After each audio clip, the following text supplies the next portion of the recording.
하나님께서 기쁘게 받은 줄로 믿습니다. 흔히들 5월을 가정의 달이라 그러지요. 그래서 5월 첫 주에는 어린이 주일에 맞춰서 말씀을 전했고, 지난 주일은 어버이 주일에 관해서 말씀을 전했습니다. 오늘과 다음 주 연이틀 가정에 관한 말씀을 전하도록 하겠습니다. 제가 말씀 전하기 전에 우리가 서로 평소 때가 조금 다르게 오후 예배 때 하는 것처럼 좀 하겠는데, 우리 옆 사람 두리두리 짝을 지어 보십시오. 두리두리 짝을 짓고 한번 따라 합시다. 좋게 생각하고, 좋게 보고, 좋게 듣고, 좋게 말하고, 좋게 행하자. 자, 우리 옆 사람한테 이렇게 합니다. 당신이 최고입니다. 당신이 최고입니다.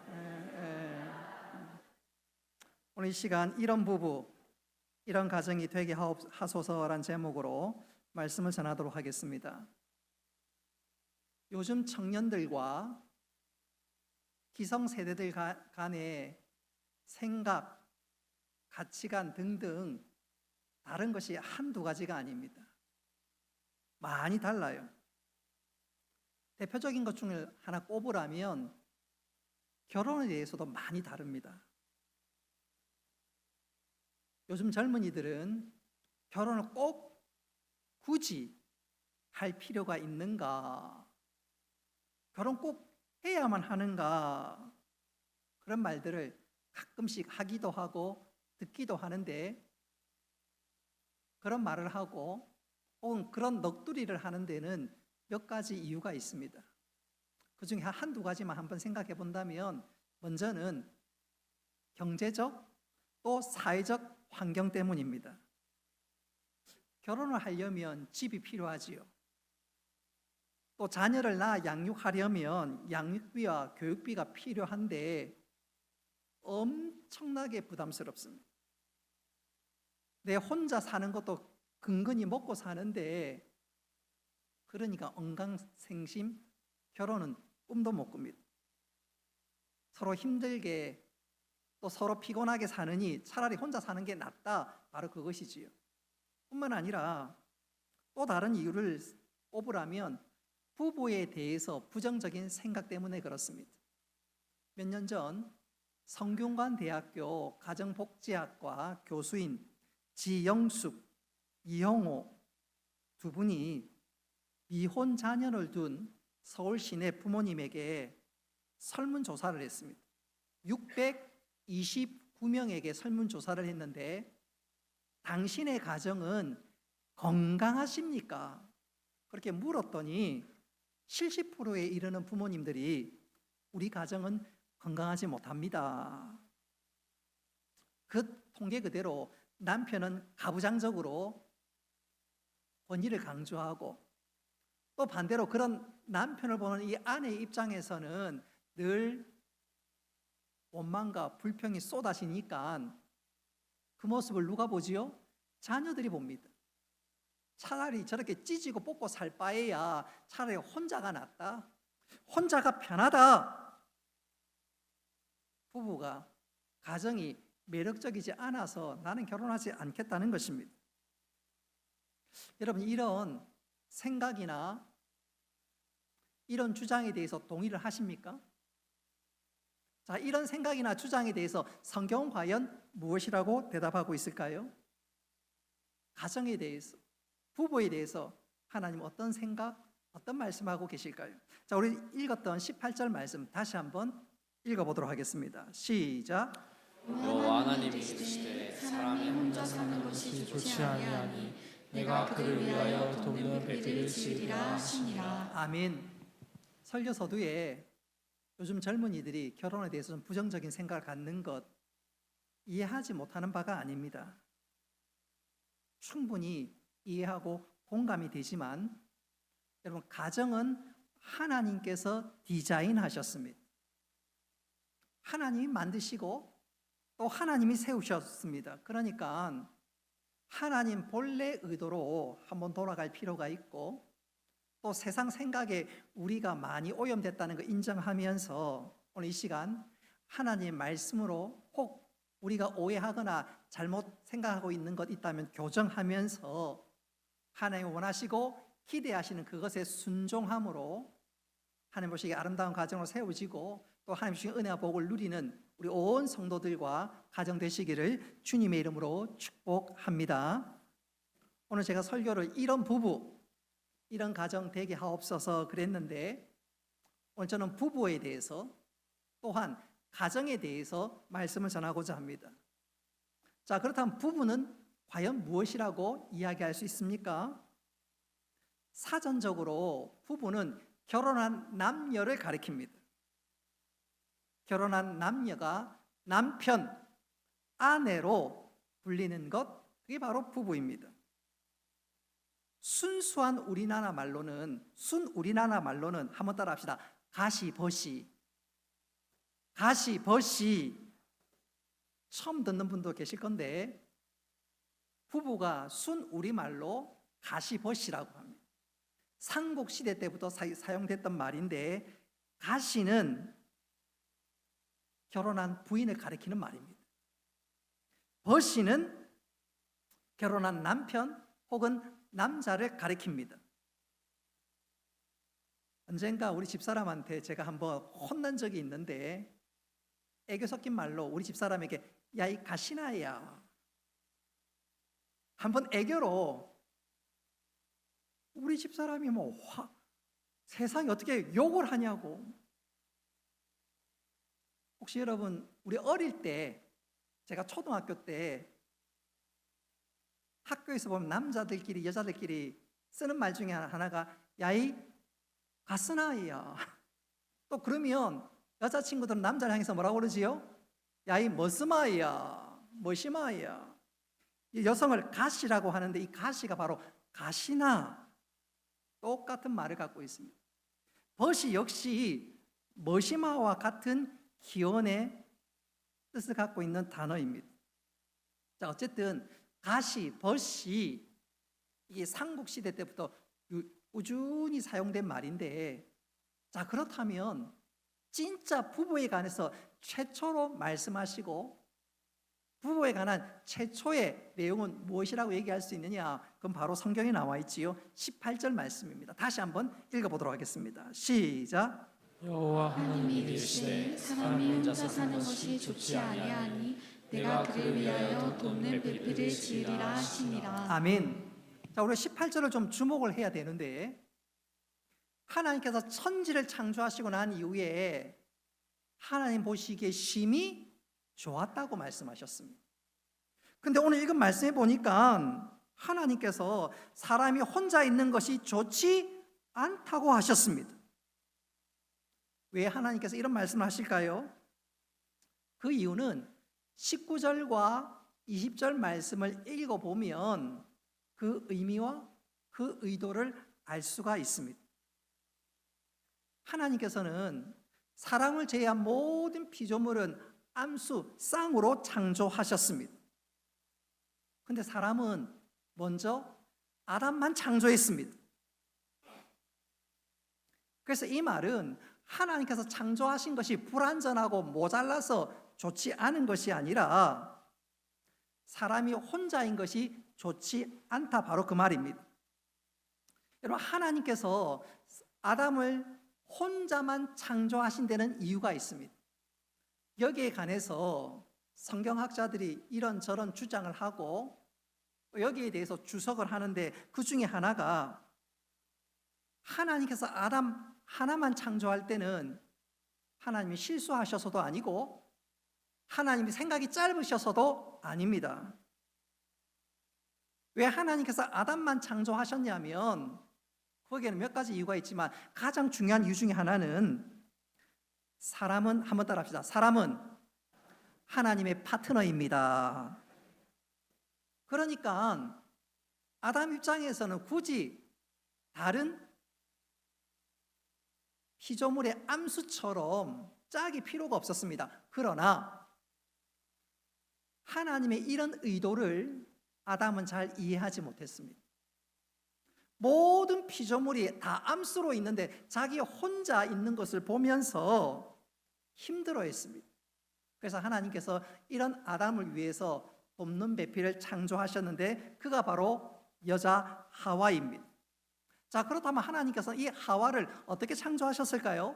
자, 우리 21절과 22절 말씀 같이 한번 읽어보도록 하겠습니다. 시작. 여호와 하나님이 아담을 깊이 잠들게 하시니 잠들매 그가 그 갈빗대 하나를 취하고 살로 대신 채우시고 여호와 하나님이 아담에게서 취하신 그 갈빗대로 여자를 만드시고. 아멘.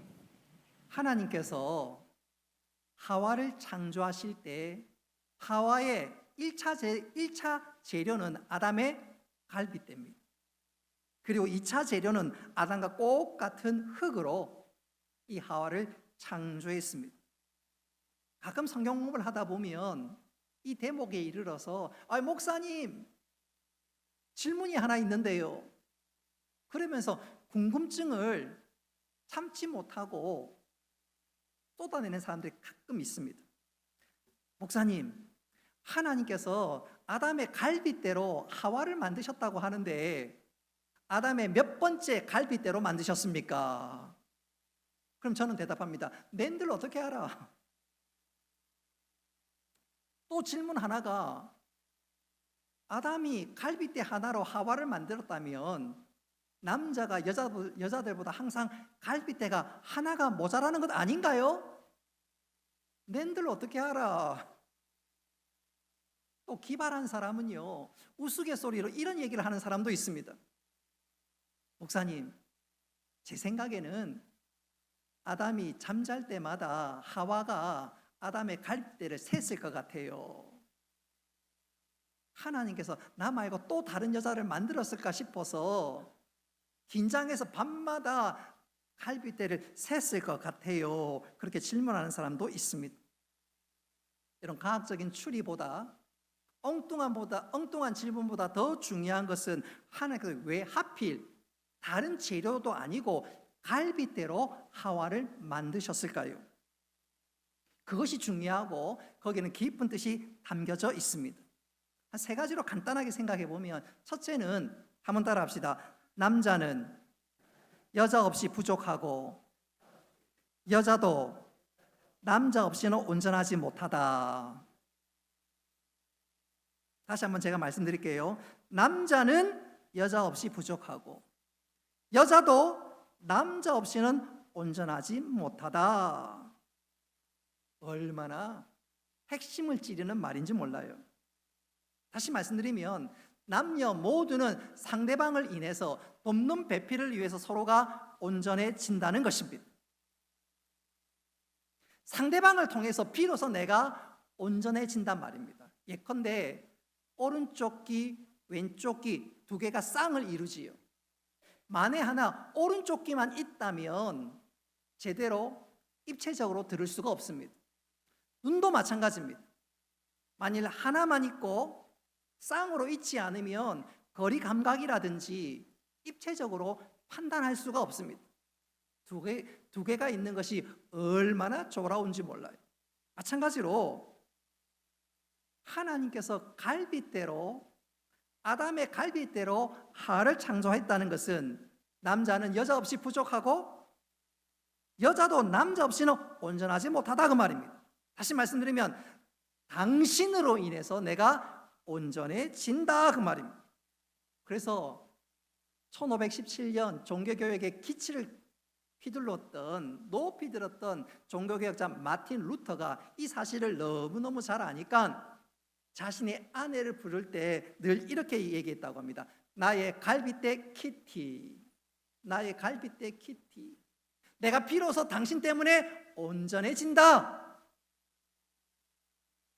이 얘기를 어떤 집사님이 듣고, 야, 진짜 나도 이제부터 아내를 제대로 사랑해야 되겠다 결심하고는 아내에게 가서 성경 공부를 마치고 아내에게 가서 이렇게 크게 외쳤답니다. 여보, 내 생명을 다 바쳐서 당신을 사랑할게. 생명을 다 바쳐 당신을 사랑할게. 그랬더니 아내가 하는 말이, 여보, 생명까지는 필요 없고 저기 베란다 쓰레기나 좀 갖다 버려주세요. 둘째로, 하나님께서 여자를 남자의 갈빗대를 취하여 창조한 것은, 한번 따라합시다. 남자와 여자는 인격적으로 상호 동등한 위치에 있습니다. 갈빗대로 하와를 만들었다는 말은 남녀 모두가 상호 인격적으로 동등하다는 말입니다.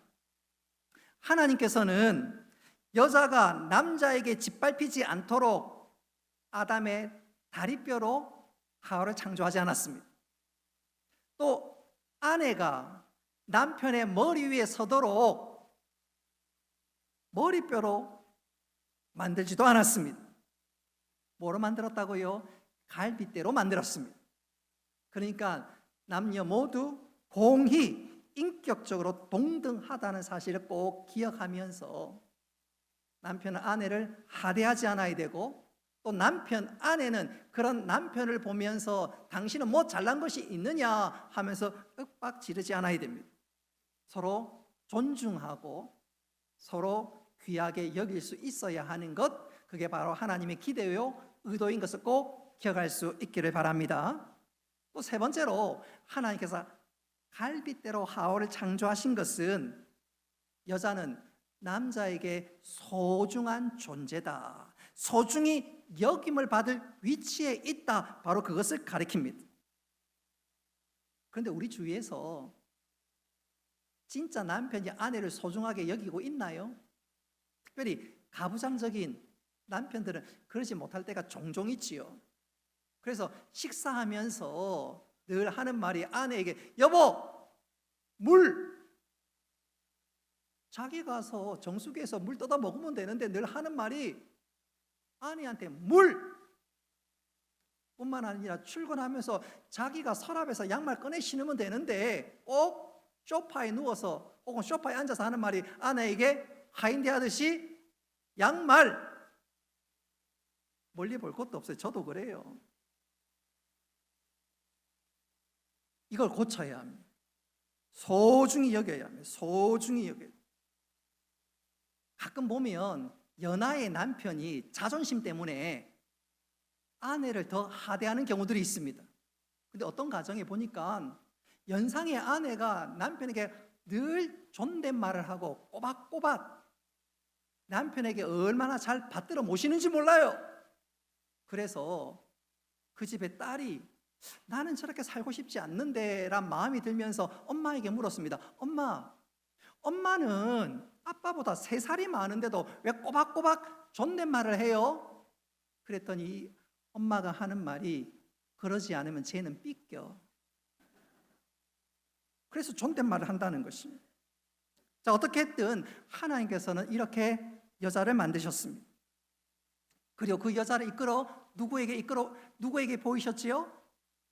아담에게 보이셨습니다. 자, 이때 아담의 반응이 어땠을까요? 우리 22절과 23절 말씀 같이 한번 읽어보도록 하겠습니다. 시작. 여호와 하나님이 아담에게서 취하신 그 갈빗대로 여자를 만드시고 그를 아담에게로 이끌어오시니 아담이 이르되 이는 내 뼈 중에 뼈요 살 중에 살이라 이것을 남자에게서 취하였은즉 여자라 부르리라 하니라. 아멘. 여러분, 아담이 하와에게 탄성을 지른 말이 뭐지요?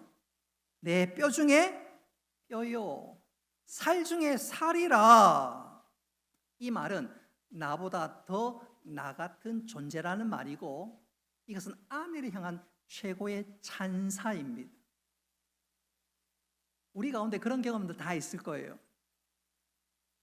아내가 10달 동안 임신했다가 드디어 출산합니다. 그런데 그 아이가 어떻게 됐는지 나랑 꼭 닮았어요. 보면 볼수록 나를 닮았어요. 하는 행동이나 하는 모든 짓거리가 어찌 그리 나를 꼭 닮았는지요. 신기하기도 하고 고맙기도 하고요. 그러면요, 그 아이를 볼 때마다 이 아빠가 아이를 보면서 어떻게 합니까? 물고 빨고 막 얼마나 좋아하는지 모릅니다. 신기하고 고맙고. 근데 아담이 하와를 볼 때 자기와 꼭 같습니다. 얼마나 귀한지, 얼마나 대단한지, 얼마나 신기한지. 그래서 그가 최고의 찬사를 내뱉고 있습니다. 내 뼈 중에 뼈요, 살 중에 살이라. 최고의 찬사요, 최고의 감사의 표시인 것이지요. 여러분, 남편이 아내에게 이런 고백할 수 있기를 바랍니다. 반대로 아내는 이런 얘기를 들을 때 어떤 반응을 해야 할까요? 저는 이것을 이렇게 한번 강조해 보고 싶습니다. 제가 소개할 일화는 폴란드에서 실제로 있었던 일인데, 폴란드 왕이 에릭이란 왕이 나라를 다스릴 때 공작 하나가 소위 반역을 일으켰습니다. 그 반역의 주인공은 바사라는 사람이었는데, 이 사람은 반역 때문에 종신형을 받고 감옥에 수감이 되었습니다. 어느 날 이 바사 공작의 아내가, 부인이 이 왕에게 찾아와서 이런 말을 합니다. 왕이시여, 제 남편의 남은 형기 동안 저랑 같이 복역할 수 있도록 은혜를 베풀어 주세요. 왕이 깜짝 놀랐습니다. 부인, 종신형이란 말이 무슨 뜻인지 몰라요? 한번 감옥에 갇히면 다시는 빛나는 햇빛도 아름다운 하늘도 볼 수 없어요. 그리고 부인의 남편은 더 이상 공작이 아니요, 그는 반역 죄인일 뿐이요. 그런데도 이런 부탁을 한단 말이요. 바사의 부인이었던 카타리나 지젤로가 담담한 목소리로 왕에게 이렇게 대답합니다. 예, 잘 알고 있습니다. 하지만 유죄든 무죄든 공작이든 죄수든 그는 언제나 제 남편입니다. 그 얘기를 들으면서 왕은 그 부인이 좀 치근하게 여겨져서 어떻게 하든지 돌려보내려고 했습니다. 부인, 더 이상 당신은 부부의 인연에 연연할 필요가 없어. 남편은 죄인이지만 당신은 자유요. 그까지 포기하겠단 말이요. 썩 돌아가시오. 그러나 그녀는 막무가내였습니다. 그러다가 마지막으로 그녀가 끼고 있던 반지를 왕에게 보여주었습니다. 그리고 꺼내놓았습니다. 그리고는 이렇게 얘기합니다. 왕이시여, 이 반지에는 라틴어로 모르스 솔라란 두 단어가 새겨져 있습니다. 모르스 솔라는 죽을 때까지 우리는 한 몸, 이 말처럼 우리는 죽을 때까지 한 몸입니다. 왕이 비로소 이 카타리나 부인의 마음과 진정성을 알게 되었습니다. 그리고 그 부탁을 들어줍니다. 왕이니까 법도 지켜야 되니까 석방해 줄 수는 없고, 비록 감옥에 둘이 같이 부부로서 살 수 있도록 배려해 주었습니다. 이 아내의 마음이 남편을 얼마나 존중히 여기는지, 또 그녀의 사랑이 얼마나 진실하고 아름다웠던지 있을 수 없는 허락을 왕이 허락해 준 것입니다. 그리고 17년이 지나서 왕이 죽자 카타리나는 남편과 함께 석방이 되어서 비로소 자유의 몸이 될 수가 있었습니다. 사랑하는 성도 여러분, 부부란 이런 것임을 꼭 기억할 수 있기를 바랍니다. 죽을 때까지 끝까지 사랑하고 존중히 여기는 우리 온 성도들의 가정과 여러분 되시기를 주님의 이름으로 축복합니다. 두 번째로, 부부가 되면 곧이어서 가정이 세워지지요. 이 시간 가정에 대해서 한번 살펴보도록 하겠습니다. 어느 잡지사에서 가정이 무엇이냐, 가정의 정의에 대해서 질문했더니 약 800가지의 답이 나왔습니다. 그 800가지 답 일일이 소개할 수는 없고 한 7가지만 간단하게 소개하자면, 일반 사람들이 생각하는 가정의 정의는 다음과 같습니다. 첫째, 가정은 투쟁이 없는 세계다. 두 번째, 가정은 작은 자가 크게 되고 큰 자가 작게 되는 곳이다. 가정은 아버지의 왕국이요, 어머니의 세계요, 자식들의 낙원이다. 가정은 불행도 있지만 거기에 따른 대우를 받는 곳이다. 가정은 사랑을 중심으로 하여 마음과 소원이 있는 곳이다. 가정은 위가 하루 세끼 밥을 얻어먹는 곳이요 마음은 1000번이나 얻어먹는 곳이다. 가정은 허물과 실패를 달콤한 사랑으로 숨겨주는 곳이다. 여러분, 이런 가정의 정의에 여러분 동의하시는지 모르겠습니다.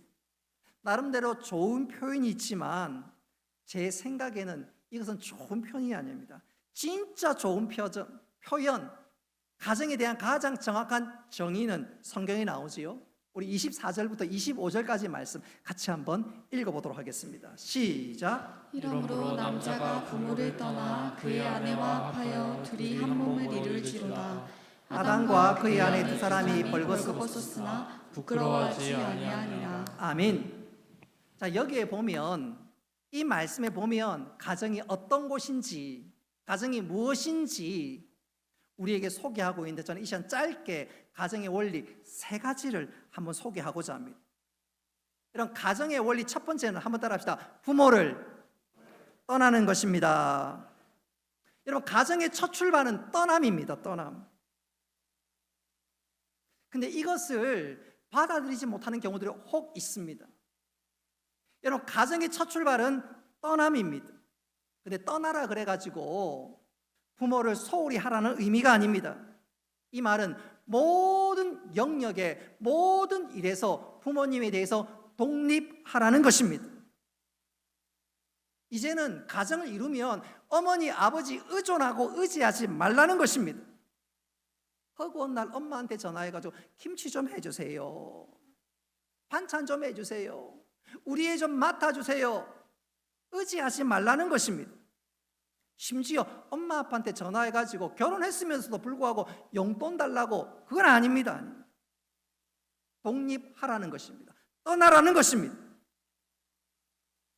어떤 총각이 처음으로 아내 될 사람 장인 장모님을 뵈러 갔습니다. 반대로 장인 장모가 될 사람은 사회가 될 사람이 궁금하기도 하고 어떻게 살지 좀 물어보고 싶고, 그래서 장인이 물었습니다. 그래, 결혼식은 어떻게 준비하지? 사회 될 사람이 얘기합니다. 예, 그 모든 것은 장모님에게 맡기겠습니다. 신혼여행은 그것은 아내에게 맡기겠습니다. 그럼 네가 살 집은 그것은 장인어른께 맡기겠습니다. 그런 결혼은 문제가 되겠지요. 여러분, 결혼의 첫 시작은 뭐라고요? 떠남입니다. 떠남. 결혼하거든, 우리 젊은 사람들 결혼하거든 부모님에게 자꾸 손 벌리면 안 됩니다. 손 벌리면 안 됩니다. 독립하고 오히려 부모님을 공경할 수 있어야 합니다. 지난주 제가 한번 말씀드렸지요. 효도는 사자성어로 뭐라고요? 계좌이체. 어떻게 그렇게 잘 아시죠? 자녀가 부모를 떠나듯이 부모도 자녀를 떠나보내야 합니다. 떠나보내지 못해서 갈등하는 가정이 우리 주위에 많지요. 시어머니 아들 떠나보내야 합니다. 더 이상 내 아들이 아니라 내 아들 이전에 한 여자의 남편입니다. 멀리 볼 것도 없어요. 동사무소 가가지고 하나 서류 한번 떼보십시오. 우리 집에 아들 이름이 있는지 딴 데 아들 이름이 있는지. 세상도 분명히 떠나게 만들었는데 부모님이 못 떠나. 허구한 날 전화해. 떠나보내야 합니다. 이것과 관련해서 이동원 목사님께서 미국의 한 결혼식에 참석했다가 아주 인상적인 것을 경험한 적이 있다고 했습니다. 제가 언젠가 한번 소개시켜드린 적이 있는데, 이 미국 목사님은 결혼할 두 사람에게만 서약한 것이 아니라 양가 부모님에게도 서약을 받습니다. 서약을 받아요. 그 서약의 내용은 다음과 같습니다. 제가 한번 읽어드릴게요. 양가 부모님은 지금까지 여러분의 자녀들을 정성과 눈물로 아름답게 키워 오셨습니다. 지금 이 순간 여러분은 성경의 말씀을 따라 자녀들을 떠나 보내주는 시간입니다. 정말 자녀들을 마음속으로 축복하며 떠나보내주시고, 그리고 자녀들이 온전한 연합을 이룰 수 있도록 자녀 사이에 끼어들지 않기로 서약하십니까? 우리 부모님, 자녀들 출가하신 부모님들과 손을 한번 들어보십시오. 한번 손 들어보세요. 우리 김동윤 장로님도 손 들고, 이경동 집사님 다 한번 손 들어보세요. 우리 부모님들 다 한번 손을 들어보세요. 우리 정윤교 집사님 손 번쩍 드시는. 한번 물어보겠습니다. 자녀들이 온전한 연합을 이룰 수 있도록 자녀 사이에 끼어들지 않기로 부모님들 서약하십니까? 서약해요. 절대로 며느리에 끼어들지 마세요. 내 아들이 이기 전에 여러분 동사무소 가서 서류 한번 떼보세요. 네 집에 살고 있는지, 네 집에 살고 있는지. 저도 우리 아들을 장가하면 연락 안 할 겁니다. 혹시 우리 교회 누가 참여될는지는 모르겠어요. 걱정 안 해도 됩니다. 자녀들을 떠나보내고 부모님들은 해야 할 것을 하나님께 맡기고 축복 기도할 수 있어야 되는데, 그렇게 될 수 있기를 주님의 이름으로 축복합니다. 두 번째로 가정의 원리는 합파여입니다. 합파여. 한마디로 하모니를 이루라는 것입니다. 저는 이것을 진짜로 절감합니다. 저는 결혼하고요, 우리 집사람하고 저하고 달라도 너무너무 달랐습니다. 처음에는 이해가 안 됐습니다. 좀 나 좀 따라와 주면 좋겠고 나처럼 했으면 좋겠는데 너무 다른 거예요. 처음에는 그 다른 것이 너무너무 힘들었습니다. 근데 지금은요, 그 다른 것이 얼마나 감사한지 몰라요. 다르기 때문에 보는 관점과 스펙트럼이 넓습니다. 아마 저의 시각만 갖고 있었다면 교인들을 잘 돌아보지 못했을 거예요. 아니, 부족한 부분이 너무너무 많았을 거예요. 근데 집사람하고 저의 시각이 이렇고 저희 집사람 시각이 이러니까 넓게 보고 더 많은 것을 볼 수 있고 더 많은 것을 경험할 수 있으니까 다른 것이 얼마나 감사한지 몰라요. 하모니를 이루니까요, 더 풍성하게 삽니다. 여러분, 다른 것은 틀린 것이 아니라 다른 것으로 인해서 더 하모니를 이루고 조화롭게 살 수 있는데, 여러분 그 다름을 인정하고 오히려 하나님 앞에 감사할 수 있기를 바랍니다. 제가 잠시 팔푼이 한번 되도록 될 것 같은데요, 저희 집사람이 또 감사한 것 중에 하나가, 저희 집사람 평생 살면서 저에게 명품 프라다를 요청한 적이 없습니다. 항상 치킨 프라닭을 요청했어요. 프라다가 아니라 프라닭. 얼마나 감사한지. 자, 어쨌든 부부간에 하모니를 이루는 것, 중요한 것을 기억하면서 그렇게 살아갈 수 있기를 바랍니다. 마지막 세 번째로 부부는 한번 따라합시다. 한 몸을 이루어야 합니다. 한 몸을 이루어야 합니다. 육체적으로 하나인 것을 뿐만 아니라 모든 삶의 영역에서 하나가 되어야 합니다. 그러니까 아내가 우는데 남편아 하하하 웃으면 안 된다는 말입니다. 여보, 요즘 고민이 많은데 무엇으로 고민해? 내가 도와줄게. 한 마음으로 한번 문제를 한번 해결해 봐. 가끔 부부간에 통장을 따로 쓰는 부부들도 혹 있지요. 그것도 하나가 되어야 됩니다. 성공과 실패도 하나가 되어야 합니다. 병들었거나 실패했을 때도 두 사람을 떼어놓지 않고 하나가 될 수 있어야 합니다. 그게 하나님의 기대요, 하나됨의 원리입니다. 오늘 우리 부부가 될 사람들, 또 부부가 된 사람은 이 세 가지를 명심하여서 하나님 보시는 아름다운 가정으로 부부로 살아갈 수 있기를 주님의 이름으로 축복합니다. 말씀을 맺도록 하겠습니다. 우리가 이 땅을 살아가는 동안 하나님께서 우리 각자에게 주신, 육신에게 주신 최고의 선물은 바로 나의 배필 배우자입니다. 할렐루야. 그리고 이 세상 최고의 낙오는 바로 나의 가정인 것을 명심할 수 있기를 바랍니다. 그러니까 나는 끝까지 혼자 살겠다, 나름 이유가 있을 수 있겠지요. 근데 그것은 하나님 주신 은혜와 복과 선물을 차버리는 것과 꼭 같습니다. 그러니까 가정을 이룰 때 하나님 주신 은혜와 복을 풍성히 누릴 수 있다는 것입니다. 특별히 우리 젊은 성도 여러분, 우리 젊은이 여러분, 경제적인 이유로 결혼을 망설이고 있다면 그 생각 좀 내려놓을 수 있기를 바랍니다. 하나님께서 아담과 하와에게 복 주시고 은혜 베풀어 주셨던 것처럼 믿음으로 가정을 이끌어갈 때, 꾸리려고 할 때 하나님께서 반드시 은혜와 복을 주신 줄 믿으시기를 바랍니다. 바라기는 우리 모든 성도들과 우리 온 교우들이 배우자를 통해서 또한 가정을 통해서 하나님께서 예비하신 은혜와 복을 누릴 수 있기를 바랍니다. 그래서 각 가정들마다 천국을 경험하고 바로 여기에 하나님 은혜와 복과 천국이 있노라고 주의 모든 사람들에게 알리고 증가하고 외칠 수 있는 우리 모두가 될 수 있기를 주님의 이름으로 축복합니다.